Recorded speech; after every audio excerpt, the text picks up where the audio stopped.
Hello, my name is Katie, and today I'm going to be going over a related rates problem.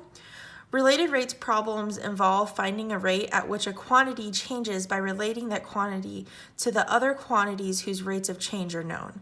And you also want to keep in mind that the rate of change is usually with respect to time.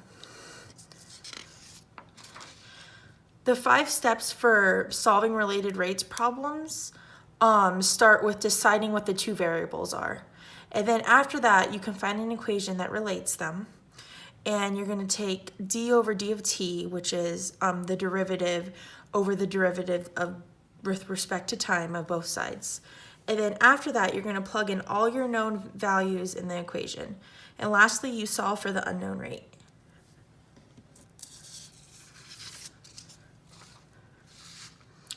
A girl throws a rock into a pond, causing a circular ripple to radiate outwards on the surface of the water. If the radius of the circle is increasing at a rate of 2 meters per minute, how fast is the area of the circular ripple growing when the radius is 10 meters?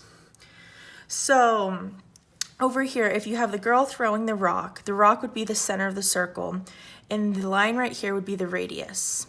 So we're given that the rate is 2 meters per minute, and we want to know the radius. I already messed up. Fuck. A girl throws a rock into a pond, causing a circular ripple to radiate outwards on the surface of the water. If the radius of the circle is increasing at a rate of 2 meters per minute, how fast is the area of the circular ripple growing when the radius is 10 meters? So the rock would be the center of the circle, while we are looking for the area of the circle when the radius is 10 meters. We're given that the rate at which the radius is increasing is 2 meters per minute.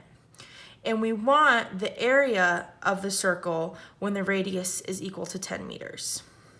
To find this, we want to use the basic area equation, which is A equals pi r squared. We want to differentiate this with respect to time, and that gives us dA over dt is equal to pi, and when you differentiate radius squared with respect to time, you get 2r times dr over dt. We see that we're already given dr over dt is equal to 2 meters per minute, so we plug that right into the equation, and when we simplify it, we get dA dt is equal to 4 pi r. We want to find dA dt when r equals 10, so we plug that right into our equation. So now we're multiplying 4 times pi times 10, and that gives us a grand total of 40 pi. And when we simplify that, we get 125.7 meters squared per minute. So when the radius of the circular ripple is 10 meters, it is growing at a rate of 125.7 meters squared per minute.